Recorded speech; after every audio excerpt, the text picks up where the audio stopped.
Hello, everyone, and welcome. Wow, I can see people are really coming in. We're already got 34 attendees and um, waiting for a lot more. But thank you so much for everyone who's joining us. We're going to just hold off a couple seconds here for people to come in.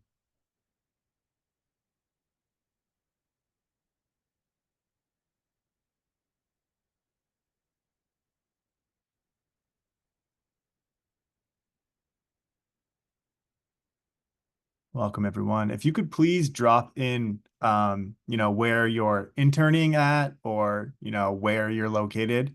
We really like to see where everyone is zooming in from, tuning in from our programming today. So drop your location or internship in the chat.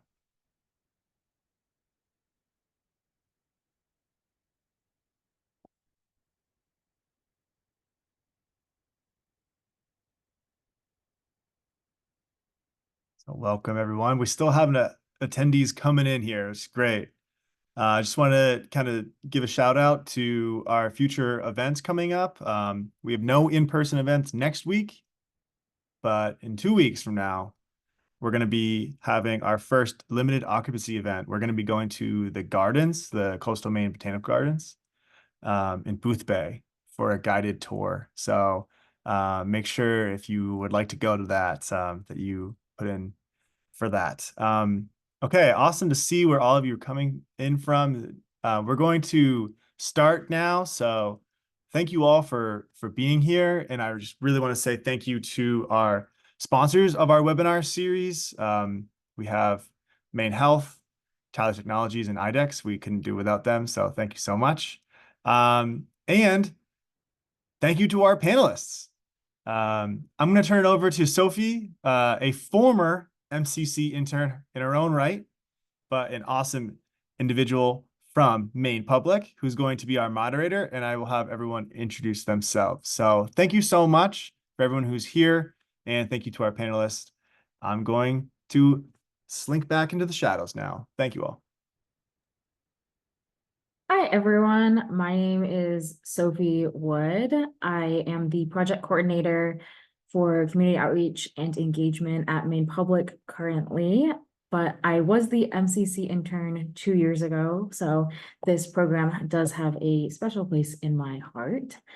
I am really excited to be here talking to you about DEI. I did my bachelor's at Vassar College in media studies and educational studies, really focusing on racial representation in media.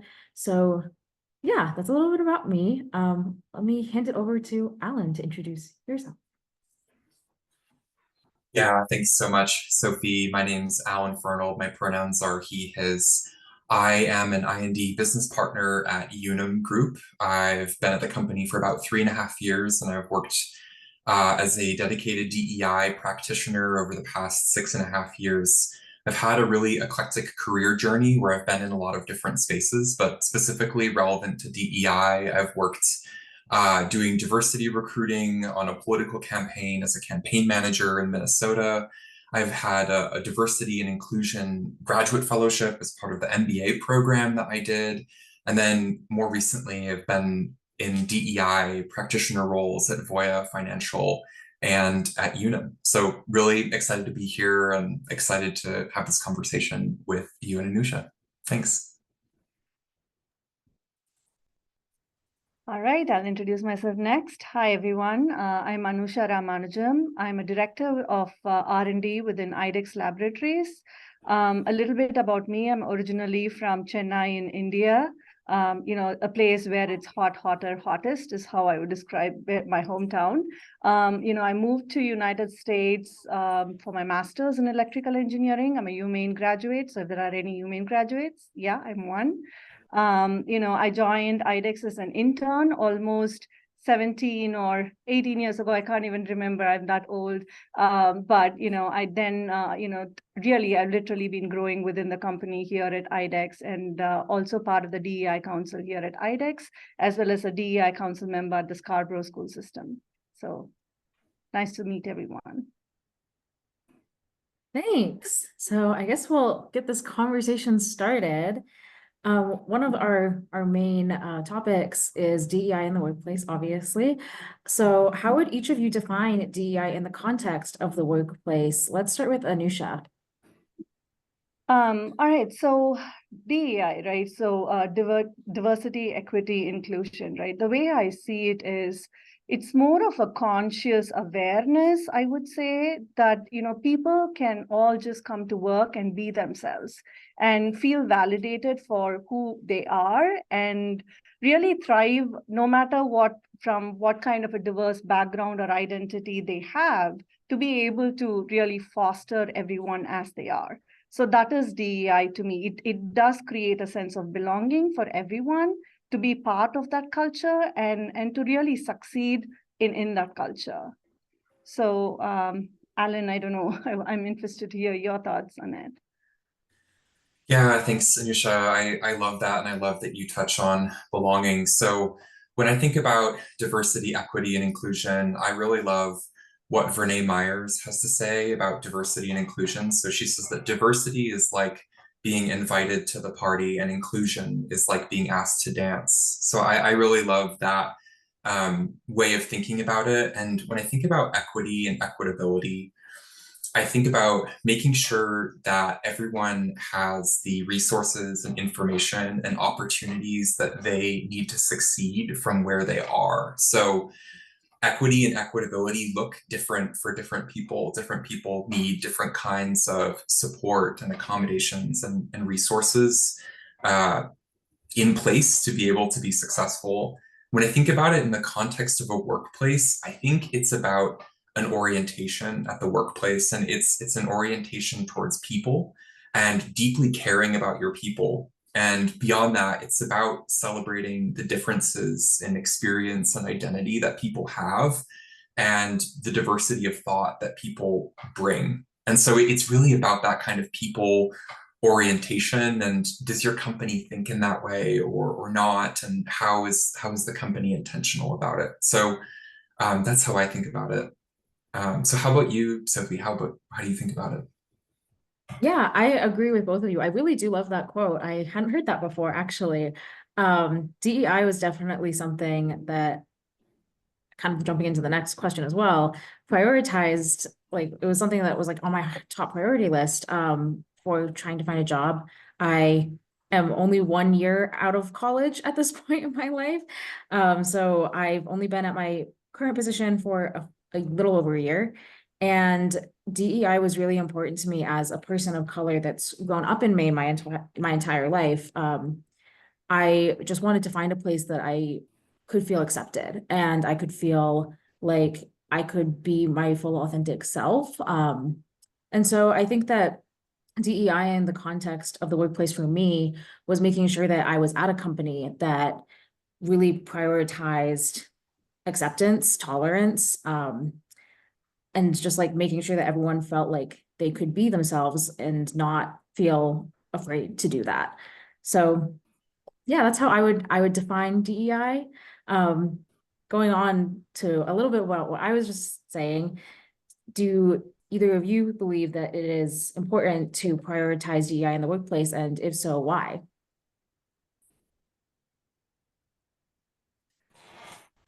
Absolutely. I'm happy to jump in on that and then pass it to you, Nusha. So there's a lot of reasons why it's important to prioritize it in the workplace. There's a business case, and there's also the sense that it's the right thing to do. I don't like either of those reasons, though, for as popular as they are. I think for me, what's more compelling about prioritizing DEI in the workplace is that it helps your company to become a better organization. It makes your products and services better, and it strengthens things overall. So when you are thinking with that lens of inclusion, you're making your products more inclusive, you're making your workspace more inclusive and accessible, you're making your processes more equitable. And ultimately, in the long term, that's what's going to lead to your company being as successful as it can possibly be. The other thing I would say is that it's certainly a red flag if an organization doesn't talk about DEI at all. I think this has been a major mainstream conversation over the past 5 years, and the most dedicated organizations in the space have been doing the work for 40 or 50 years or longer. So this is a really important space to have people thinking about and then acting on in kind of a conscientious way. What's your perspective, Anusha? I'm curious. I think the way I see it is the right thing to do. So the question of why do we need DEI is interesting to me because, that is how things should be. Not everyone, there is always going to be somebody, Sophie, you touched upon it, as a female engineer of color. It hasn't been an interesting journey it has been an interesting journey being in Maine, and it hasn't been an easy ride, right? So if we do not talk about it, how do we make this normal, right? So that's the way it's meant to be. And innovation, as someone who works at IDEX within R&D, we constantly talk about innovation. And it is true, as much as we do not want to attribute it to, it is true that people with different minds, different backgrounds, different thought process, different identities, all of these folks coming together, that's how innovation really happens, right? When we are creating a product, it doesn't come from single-mindedness or just of the way it is. So I think, and I think DEI is the essence, and the awareness is important. So people that don't feel typically that they are part of the norm still feel like, hey, yeah, this is normal. Like this shouldn't be the way it is, and we should feel comfortable to talk about it. And so that's kind of how I perceive it. Yeah, for sure. I think you touched upon, and I touched upon, and Alan touched upon as well, that we've all kind of had personal experiences with DEI, both in the workplace, outside of the workplace. And so I'm just wondering how your personal journeys have influenced your perspectives on allyship, advocacy, and belonging in the workplace, coming from, you obviously both come from different backgrounds, and also now working in Maine at different places. We'll start with Anusha this time. Sure. I think, like I said, again, I've been in Maine for a really long time, and right out of grad school, first of all, engineering by itself, I don't know how many engineering interns are there, but, it tends to be still a very male-dominated field. And so for somebody to come from elsewhere into a grad school, and we were two women in the majority of our classes, right? So it made me wonder, what does this really mean? And then I did an internship at IDEX, and I also did another internship in another company, and I decided to come back to IDEX because there was that acceptance. I felt like, people like just embrace me. Yes, I was the only female back then in the small group of engineers we were, but there was always that acceptance that I could like relate to. And yes, the journey hasn't always been a pleasant one. Over the past 18 years, like all of us, there have been things that, there's more of an awareness within IDEX about what to do. And I love that about the company. There is a lot more of, oh, we could be doing things slightly differently, or we could be doing things. And I think it's these kind of experiences, as people talk about it, you kind of normalize it, like, I just remember, like, even when I was like pregnant with my kids, right? Like the whole world changed again for me, right? So it's the journey, like throughout your entire journey, just when you think you have everything under control, there would be something you need to like something that will throw a curveball, and you need to like adapt yourself and like just kind of again get into the mold, and you start doing things differently. And you need a bunch of people that say, yeah, that's okay. You're still doing a great job. It's okay for you to leave early to go get your kid from the camp. And that's the kind of culture we need to be having at workplace, where there is difference. And and that's the kind of like, and allyship is a big one. And I know that you have a few other questions on allyship maybe, but I think you need like champions. You need people like, especially I've had great mentors here at IDEX, and especially for those of you that are interns, find a mentor. And that's been my journey. Like I found somebody that I looked up to and I said, hey, help me understand. I don't understand this. And that inquisitiveness kind of bonds that like creates more opportunities for you. And some of your champions become allies, right? That is an intentional, they want you to thrive. And I think that's been like my personal journey along the years. I'm still learning, I'm still helping, you know, I'm in that interesting what I would say is like midlife kind of area where I've been benefited by a lot of my mentors and champions and allies in this journey, and I'm turning around and I'm helping others in this journey at this point, right? So it's been an interesting ride so far. So Alan, I'm interested to hear about you, what you have to say. Yeah, thanks so much, Anusha, and thanks so much for sharing. So I think for me, in terms of just my own personal experience, I kind of happened into this work by accident doing diversity recruiting for a political campaign in Minnesota. And so I've really been fortunate to have a range of experiences in different kinds of organizations, whether it's higher education or large for-profit corporations or political campaigns, to see this kind of work happen in different levels of maturity in different spaces. You know, I think as somebody who's a cisgender white man, but then who's a member of the LGBTQ and the disabilities communities, it's definitely an interesting space to sit in. I think folks get a sense of like, well, why is he here? Why is he a part of this conversation? And so there's this piece around invisible diversity, essentially, that people have that's been really kind of core to my experience and the way that I think about things from the standpoints of comparing, you know, across these different contexts, whether it's like Minnesota, Massachusetts, Connecticut, now returning to Maine. I think what I've seen from an employer standpoint is perhaps historically, I think that Maine employers rested a bit on their laurels in this sense of, oh, well, you get to live and work in Maine, and like this is something that they're offering that's kind of this like special thing.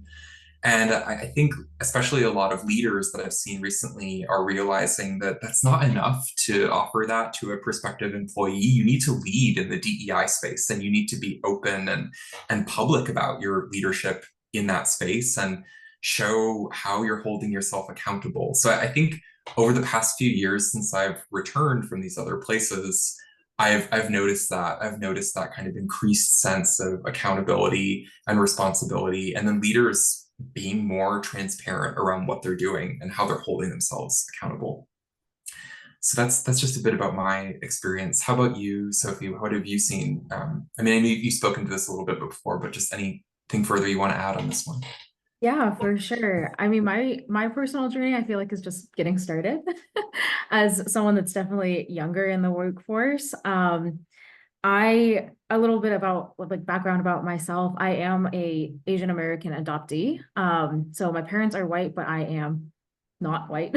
So it was definitely something that impacted me a lot when it came to belonging in the workplace and just in life. I can relate a little bit, I think, to what Alan said about like this kind of invisible diversity, because obviously on the outside you can see I am Asian, but there was a lot more to my story that people just didn't see. So I always felt like I was not Asian enough to really talk to the Asian people and not white enough to really fit into like white spaces. But I had a little bit of a mix of both, just from my lived experience. And so it wasn't really until college that I became really comfortable talking about it. And so after college, when I was starting to look for a job, it became really important to me because of these lived experiences that I find a place that really understood that I am not just one person that you see on the outside, but there's like a bunch of intersectional pieces to me. So yeah, I think that it really shaped my perspective when I was looking for an employer as well.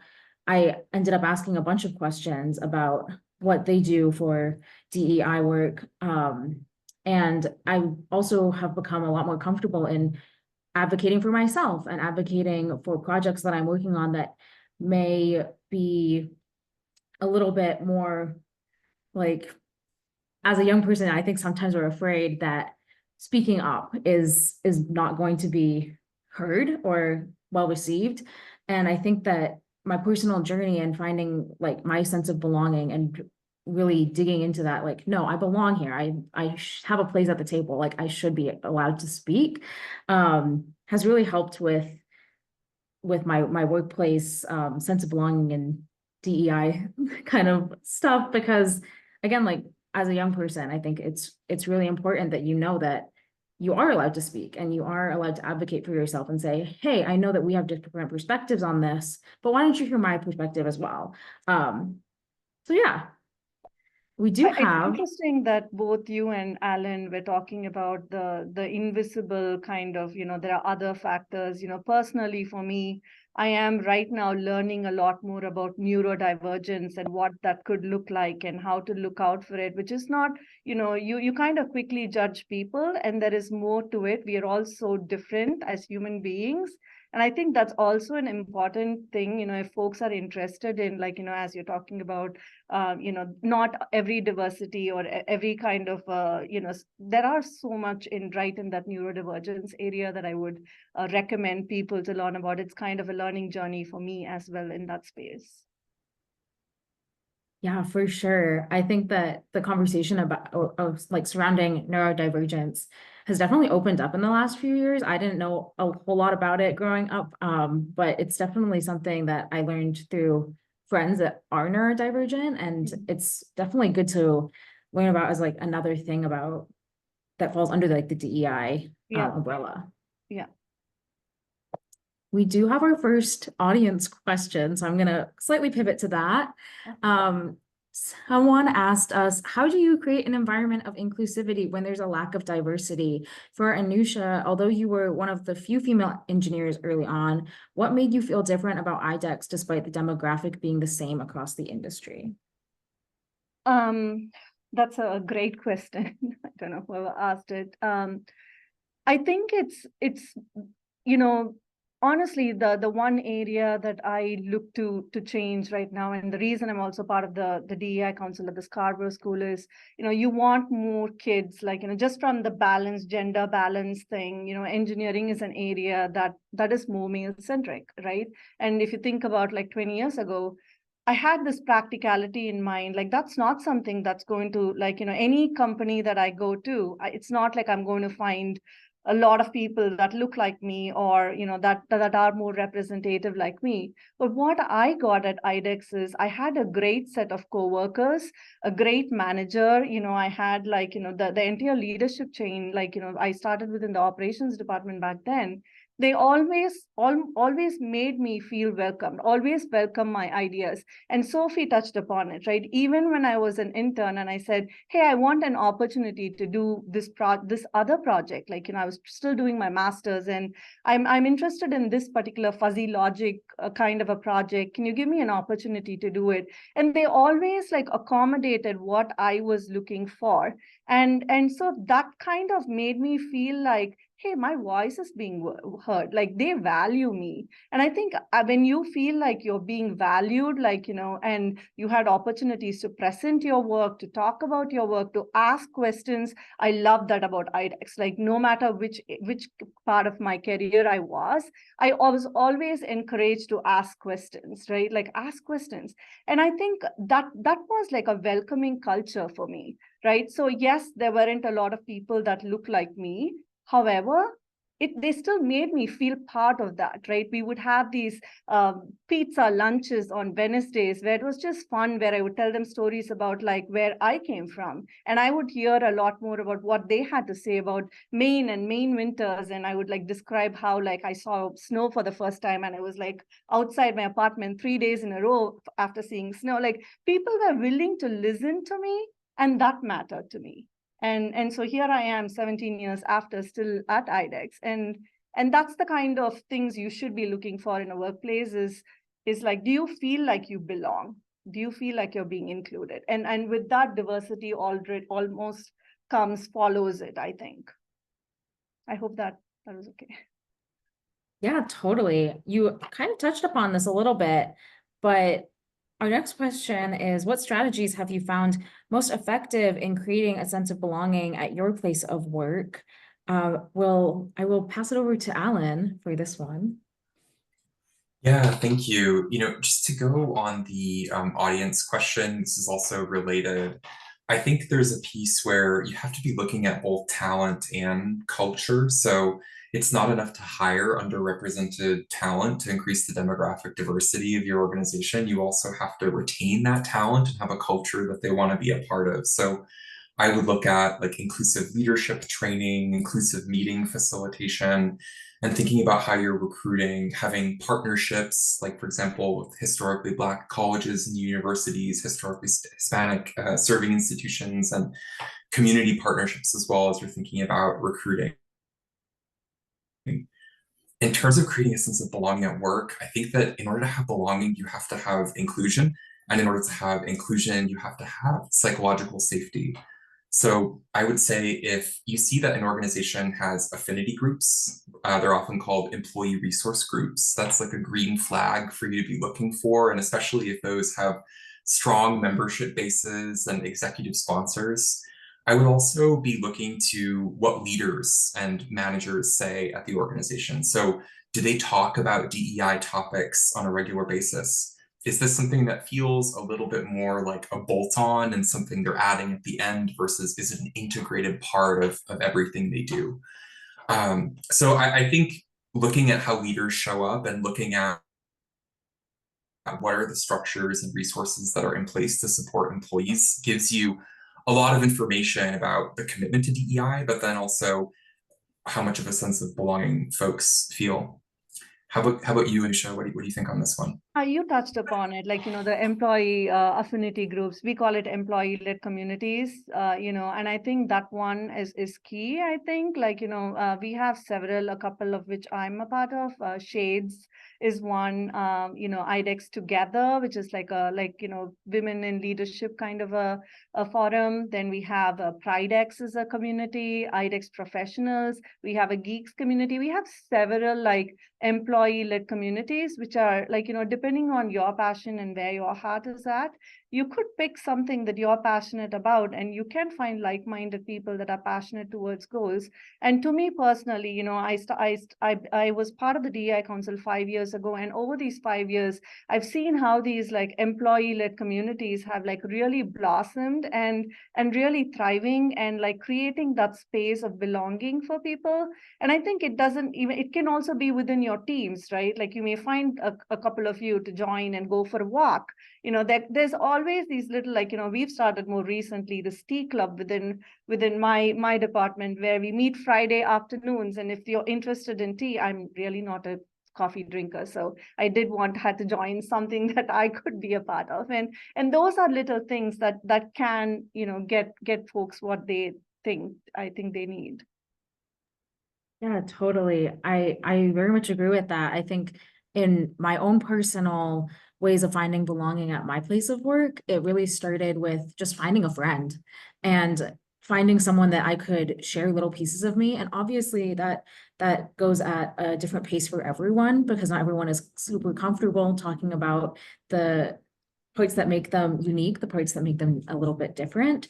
But that was something that I really worked on, was finding a first friend and opening up to them a little bit at a time. And then I kind of worked my way from there, and that really helped me find my sense of belonging. We do have another audience question. Going back, when you speak of neurodivergent being included in DEI, how can companies accommodate employees that fall under this category? Or in other words, how do companies create a safe environment for those whose traits are not visible or outward in terms of what is normally considered DEI? I will pass it to Anusha. Yeah, I'll try to. This is like I said, this is an area I'm personally exploring and understanding more, and I think there is a lot more. It's more of a topic of discussion these days, which is great, right? And I think there are ways you could like you can either like sometimes employees identify themselves as, hey, I have this challenge, and sometimes when any of my employees identify, I try to figure out how do I best help them and get them what they need, and what are the kind of opportunities would they need to do it. But I think at the IDEX side, I think we are right now, Katie Wellman, who's our, diversity and corporate responsibility chair, like she's been talking about like having a similar employee-led community where there is interest for neurodivergence as well, and as well as people with different abilities, right, to have that. And I think it's important, like if you need help, I think it's important to indicate to wherever you're working that I need help. And now there is a lot more awareness than what it was like, 10 years or 15 years ago. Like, there is more of an awareness now. And I think as and I can talk as a manager, I want my people to thrive and I want to know what is in their way and how I can help them. And I think that thinking is going to be I think that I'm seeing that change happening, at least at my workplace.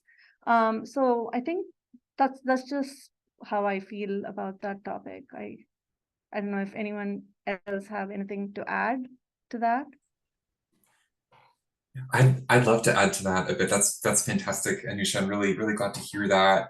I think there's a number of things that you can do around neurodivergent and neurodiversity and inclusion. I think one best practice I've learned is around having a centralized accommodation fund at your company so that different business areas aren't fighting over the funding for the accommodation. They can just go to the same place. I would say ensure that you have neurodivergence or neurodiversity resources as part of onboarding for all your employees. And also think about having manager effectiveness training that has disability inclusion as a component of it, with neurodivergence and neurodiversity as part of that. The last thing I would speak to is think about having a partnership with Disability In. So Disability In is considered the world's leading organization in disability inclusion. Unum is a partner, IDEX is a partner.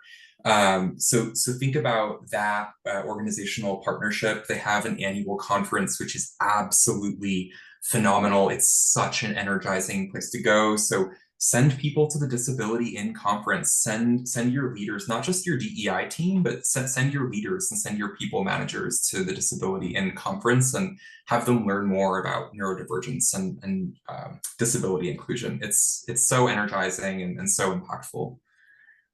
Sophie, anything you'd want to add on this one? Yeah, I mean, I think that at the very basic level, also, again, like going back to advocacy, just like advocating for yourself, saying to someone, hey, I need this in order to succeed. Is it possible for us to include this? It was something that in college, a lot of my professors did. They had surveys at the beginning. And I think that asked like, oh, what can we do? What should we know about you that we can use to help? And I think that's something that I would love more businesses to also incorporate, is in the onboarding, as Alan kind of said, just saying like, is there something that you think we could do to help you? Or is there something that you would like us to know about you? Because I think that if you advocate for yourself, obviously, like there's a higher likelihood that you will get it than if you don't. Our next question is, what does effective allyship look like in the workplace, and how can individuals become better allies? And this is just across the board, any type of ally, I suppose. If we want to start with Alan this time. Yeah, thank you, Sophie. So one thing that I think about is Jennifer Brown is a thought leader in the inclusion and inclusive leadership space. And in her book, How to Be an Inclusive Leader, she talks about how in allyship, whenever you start off your allyship journey with somebody who has a significantly different lived experience or identity from you, you start at zero effectively. So I may know how to show up as a member of the LGBTQ or the disabilities community, but when it comes to being an ally to somebody who's a veteran, that's not my identity or experience. So my learning starts over really at zero. And when I think about that, I think being an effective ally requires you to have a high level of humility and openness and a willingness to make mistakes. And maybe you'll do the wrong thing, and maybe you'll say the wrong thing in the beginning of your allyship journey. But as you learn and practice active and deep listening, you'll get to understand the lived experiences of people who have a significantly different experience than you do, and learn how to take that at face value and really take on that learning And then that informs how you can become a much more effective ally. Beyond that immediate experiential piece, there's a lot of really great resources out there that are free or low cost online. So LinkedIn Learning has a lot of really great resources on this. There's also resources from Harvard Business Review, and then also Gartner and Deloitte publish a lot in terms of allyship and how to be an effective ally for folks of different identities. How about you, Anusha? What do you think about effective workplace allyship?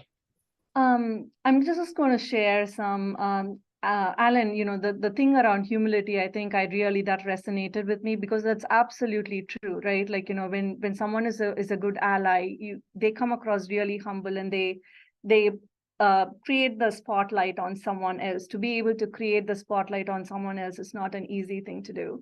I just want to share some personal, stories just around this topic. The way I see allyship is, I think it's important to give credit to anyone that has done a great job in forums that are wider forums is something that I have learned to do, where I've had like some of my folks that have led the way for me, they've done it for me, and I try to do it for some of my employees and people, is always to, you have a bigger meeting and you're presenting and somebody did a great job, call that out and say, this person did this, right? It could be a simple thing for you to call it out.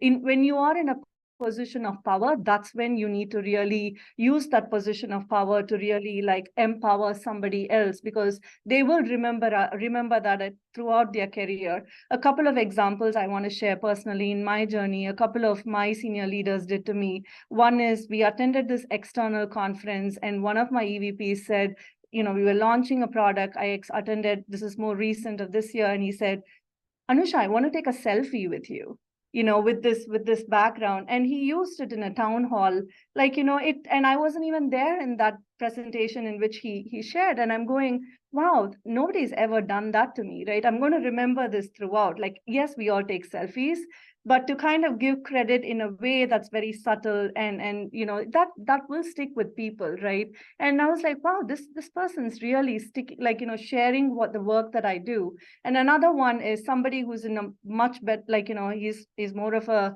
vice president in the company, and he said, you're leading this particular project, you are the boss, tell me what to do. That doesn't mean that I'm really this person's boss, right? What it really means is he's giving me the position of power to say, I'm going to listen to you. I know you have a lot on your shoulders. I'm going to help you. And I think these are just learnings from me that I'm going, I want to be this person to somebody else too, right? And I think that's how allyship forms, especially for voices that don't get heard when you're in a room and there are a lot of people that are talking, and there is always one or two people that won't express what they are thinking. And I personally, that's kind of one of the things I do, is I always make sure everyone's voice gets heard. And that is part of being a good ally. And I know folks have done that to me, and that's part of my learning that I try to do now. I don't know, Sophie, if you had anything to add? Yeah, I love that. I totally agree with creating spaces for people, especially again, as a young person starting out, I wasn't super great at creating space for myself in the beginning, but I had people like that created space for me and gave me credit, and that is really impactful and meaningful. I also think that touching on something that Alan said, effective allyship is educating yourself. It is asking those respectful questions to people that might have a different lived experience than you, because how are you going to learn if you don't ask? So I do think that both of you raised really great points, and I definitely resonated with all of them. We do have another audience question. I'm getting so many. This person asks, what are some key examples that highlight why equity rather than equality is so important to DEI? And where do you all see instances of this within your lived experiences? So maybe talking a little bit about the difference between equity and equality is first, and then moving on to this question. I'm going to go to Alan first on this one. Yeah, thanks so much. I'm just taking my notes here on this one.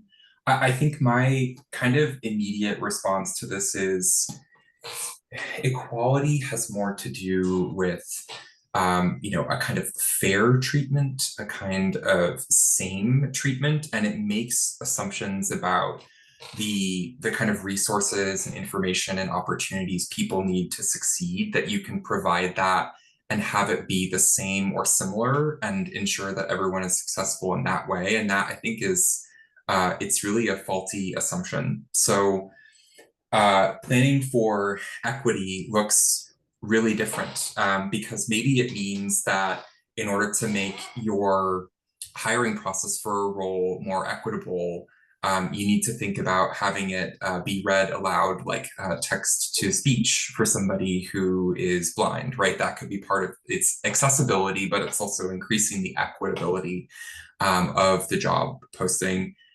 Where I see instances of this within my lived experiences, I think and this, we're going to get into this in the next question a bit, but when I think about equitability, a lot of organizations are inequitable because their cultures are informed by historic biases that wind up limiting the opportunities of underrepresented people. So when you plan for equitability, you're thinking about this more holistically, and you're thinking about it from more perspectives than just the equality perspective. The equality perspective is asking, or are we treating people similarly? Are we acting with fairness? And the equity question is asking, do people have what they need to succeed? Have we provided the right resources? How does it look different? And I think part of what gets really tricky about this work, and part of what gets really tricky about equitability and equity work, is that for people who are historically privileged, equity can feel unfair. And I think that's a really tricky kind of line to balance. And so there's this call basically for DEI professionals to be really forthright and educating about what the difference is between equality and equity, and why it's important to have that kind of equity orientation. But do either of you want to speak to that one? That's a great question. Yeah, that you gave a really great response to that question too, Alan. I just want to add, like the way I see equality and equity is, like, let's say there is a presentation, and I'm having a lot of my folks like pull together their content and present, right? There could be a person within the group that probably doesn't have the confidence due to their own personal journey, that they are feeling more nervous to speak up in front of the audience, right? Or there is something else going on. So if I have to, equality is about like, oh, I'm just going to give them all of these things. Here is the expectation, and all of you come to the table, come and present your specific pieces, right? But what equity would look like is, I've identified somebody on the team that is having a challenge, that has expressed they need, like, they are really nervous, they do not know. You need to be, and I'm just talking this, as somebody who's a leader within the organization, they need more of a coaching. I am going to spend more time trying to get this person through this hurdle. And it is not the same, right? I'm not doing this for every person on my team, but I'm going to be doing it for this one particular person. Why? Because that's the equitable thing to do. That person's had some experiences that's kind of put their confidence down, and they're not comfortable speaking in front of the team, or English isn't their main language, or they are, it's the same thing for me. It's not the language, it's not my mother tongue, that I cannot like talk. So I need more help, like, and I luckily I've been educated in a convent, so I have a lot more hold of the language. That's not always the case, right? So you need to like coach people more along, or they need more of their time, but that doesn't mean like it's not a fair thing to do. That is the right thing to do. It's just that you have someone who has specific needs that you're going to step in and help. And that's just an example to understand the concept, I think. I don't know, Sophie, if you had anything you wanted to add to that. Yeah, I agree with that. I loved that example. It makes it really easy to understand, because I also had like a little bit of a hard time at first trying to understand equity versus equality. And I also really liked what Alan said about how sometimes it might feel unfair, but it is the right thing to do. And I think that something in my personal experience with my job, I work with this program that translates news each week. And something that my company is currently trying to do with this program is create these spaces, like we're doing focus groups and research right now to figure out what do these people actually want? And like that's a form of equity where it's like we have to take a step back and realize we're not a part of this group of people that we're trying to serve. So we might not know what's best for them. And so I think also like getting the information and the data from these people to help these people without just kind of forcing them to accept our help, if that makes sense, is another way that equity versus equality, like equality would be like, oh, we're just trying to make you equal to us. We're trying to force you to take this information, but we're trying to go with the equity resource where it's like, we want to learn about you before we really put this into effect so we can actually make something that will help you succeed instead of making something that we think will help you succeed. So yeah, I think those are both really great points. We do have another audience question as well. This person says, I know many businesses are trying to become more diverse and prioritize DEI, but how do you ensure that you do not feel like you're being the diversity pick? What kind of steps should you take to ensure potential positions are going to be the right fit for you in this landscape? I will go to Anusha with this one. I just want to make sure I understood this question. So the question is like that person's not feeling like just being a number, right? To check the box. Is that the question? Yes, I believe that that's the way I'm interpreting it is with a lot of people and businesses trying to prioritize DEI, how do you make sure that you don't feel like you're just someone to check their diversity box? I think one thing I would say for anyone fairly young in their career or starting their career, like, or anyone anywhere in the career, as much as the company is trying to pick you, you are also empowered to pick the company that you want to work at, right? So if you think like that some company is picking you just because they want to check that box for numbers, then you already know whether you want to go there or not, right? So do your research about the company that you want to be at and make sure you feel like you want to belong in that space. And there is so much like, things have changed so much in the past, like, 5 to 10 years, a lot more available about the company. You can talk to employees, like even like the talent recruit, like, you know a lot more about the company culture before you can even step foot into the doors of a company. So I would say you should feel empowered to be able to pick the company you want to work at and then decide if you want to do it, right? And what is wrong? Yes, I'm a woman of color. I'm proud to be a woman of color, right? So do I really see it as, okay, yeah, am I a diversity pick? You have to be the voice, right? If I'm not going to be the voice, who's going to talk for women like me, right? Like, so I think that kind of comes along in your journey where you have a little bit more of, oh, I'm nervous, I'm in my shell, I have more of an acceptance. And then I'm turning around, I'm like, this is it. I'm going to be the voice here, right? And you may have that transition in your journey at some point of time in life. I don't know when, depending on you as an individual, it may happen. But to answer your question, I would say pick the company you want to work for, do the research, and then that way you can feel empowered that you've made the right decision. I don't know if any of you had anything to add. I love your perspective on this, Anusha, and I agree with you completely on, what this question is sort of centering and how this should really be about centering yourself and you being like the author of your career. What I would say to this is you were not the diversity pick because you were the top choice of talent. The company hired you. They chose you as the best candidate for the role. What I would say though is just to echo what Anusha was sharing, and I would pay really close attention to your experience of the company. So if they have public commitments around DEI, that's really great. I would reflect closely on what your experience has been as a candidate. Was the hiring process inclusive to you? Was it accessible to you?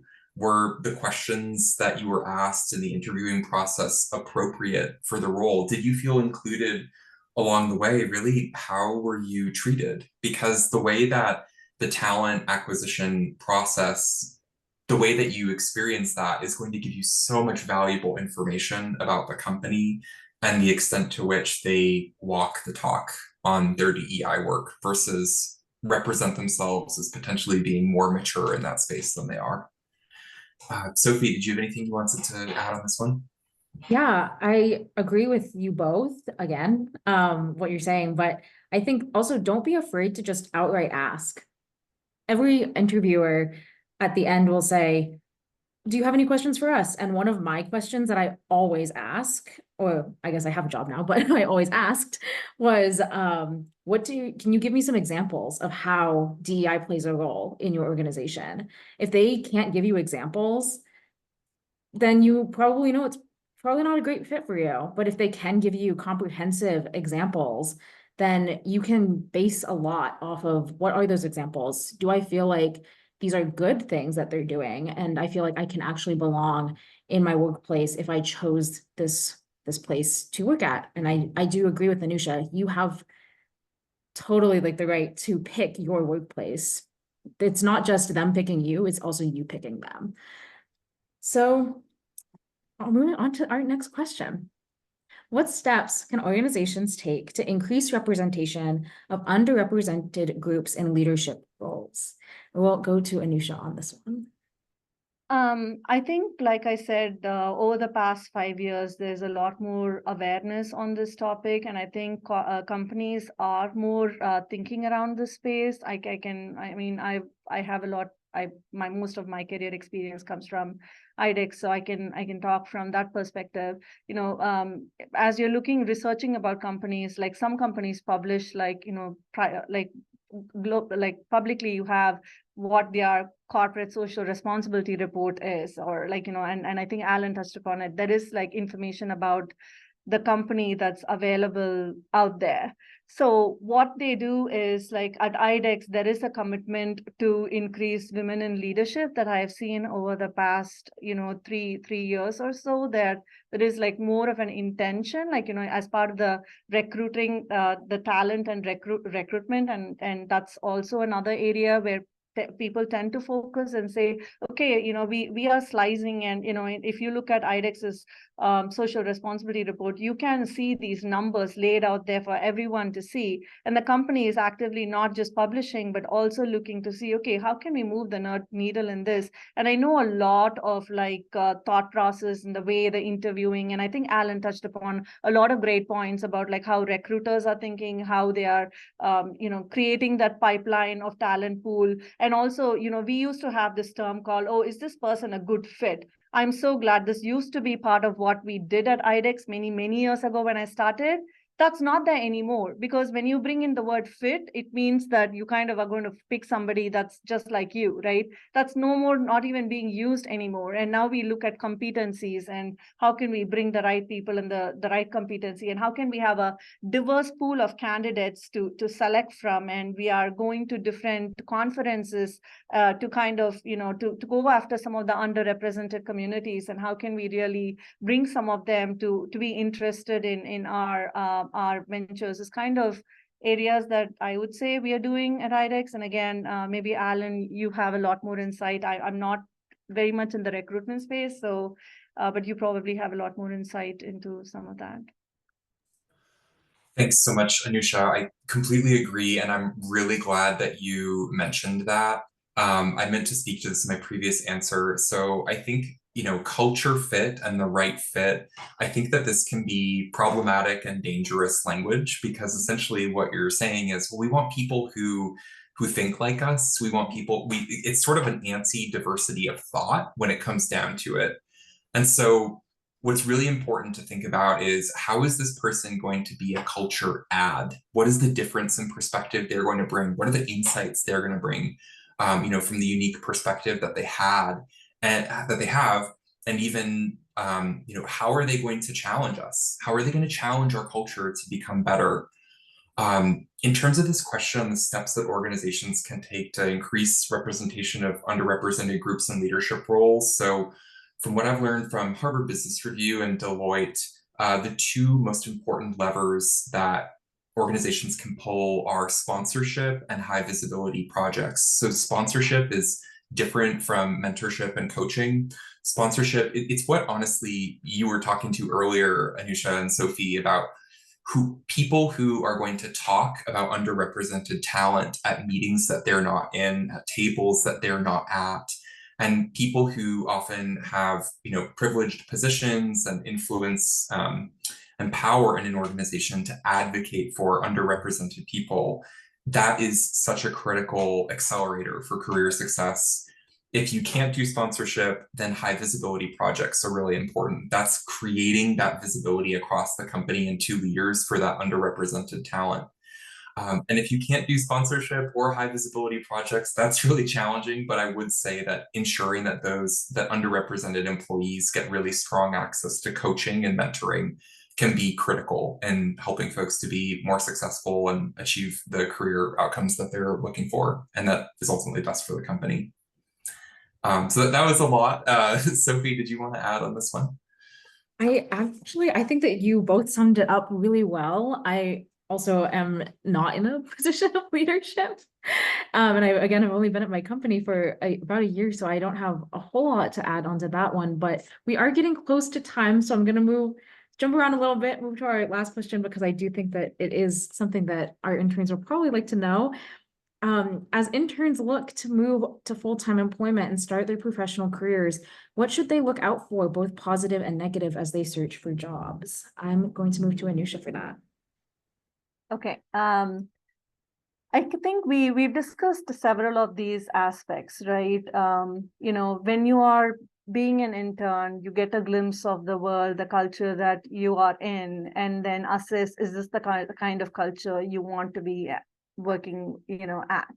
And then, so when you're looking for a job, you can, as much as when you're attending interviews, as much as you get the questions, in terms of like, why you are the right person for that particular role, you can also equally ask, probing questions. I love it when, people that are interviewing ask me questions. So there should not be any hesitation for you to also ask questions and assess and see, is this what I would like to be, be a part of, right? So I think we touched upon a lot of different things, be it accommodations, be it like, if there is anything, that there should be nothing in way of asking those questions, and see how the people that are interviewing responding to it, and that will give you a good judgment. Also do some research about the organization. If you know people, like, like now it's a world where you have LinkedIn, you have all kinds of other, like, ways to access and see, like, job, these, I don't know, what do you call it? Like where, like the job, like, where you have these different areas where companies come and talk, like, recruitment folks kind of talk. There are lot of venues in which you can go and approach and see if that company is the right fit for you. And then based on it, you can decide. So feel free to be empowered, because as much as you want a job, the employer also wants you. I love that, Anusha, and just would echo completely. Ask really thoughtful, probing questions. Ask challenging, probing questions as well, and don't be afraid to ask those. Like Anusha was mentioning, read their DEI annual report, read their CSI report. What data are they sharing? What data aren't they sharing? I would also say have informational interviews as much as you can with folks at the company, with people who are on the hiring panel and people who aren't. The hiring panel, like Anusha is saying, they're ultimately working to persuade you to come work with them. So they have that kind of interest towards selling you on the role. Chat with folks who aren't on the team and who aren't on the hiring panel and see what they have to say. And I would say have a high level of expectation around the DEI and CSR work that the company is doing. In terms of green flags, you want to look for people who are offering information in a really forthright way and being really candid with you, and then sharing very openly, and that they have answers to your questions. So that's where I would leave it. I just want to also add one last thing, like, also like a tour, like if you're interested in getting a tour of the facility, feel free to ask for it, right? It may not be typically planned at all levels, but it's something you can ask. And then depending on their response is also something you'll know if you want to get there or not. Yeah, totally. I think that looking for a job is very much like looking for a college, right? So it's looking for a place that you can see yourself for the next few years. So I would just say, look at it that way, because most people that are interns that have been in this chat as well are probably in college right now. And you know what that was like for you. How did you find that space, and how did you find a sense of belonging there when you were looking? So that's my little 2 cents. But I will turn it over to John to close us out. This was great. I just want to thank the three of you for, I mean, just an amazing conversation, and everyone who asked questions. Those were really, really good questions. Thank you to Juliet as well for helping to act as host and facilitator here as well. And hope to see everyone out at future events. This recording will be shared on our YouTube channel. And thank you to our sponsors as well. But yes, last thank you to our panelists. You guys were great. Thank you. Thanks so much. Appreciate it. Thank you. See you. Bye. Thank you, everyone. Bye. Thanks. Bye.